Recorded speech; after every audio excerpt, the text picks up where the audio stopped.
How to pause Instagram Reels. In this quick video, I'll show you how to pause Instagram Reels. So let's get started. First things first, you need to make sure that you have your Instagram app updated to the latest version.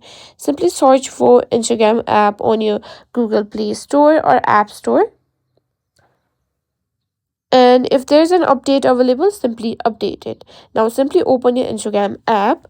Just head over to the Reels sections by tapping the Reels icon at the bottom. Now just tap on the middle of the screen like this, and here as you can see we have simply paused the Reel section or the Reel video. You can simply scroll down and do that again to simply pause the Instagram Reels. You need to make sure that your app is updated to the latest version to have this feature. So that's it. That's how you can simply pause Instagram Reels.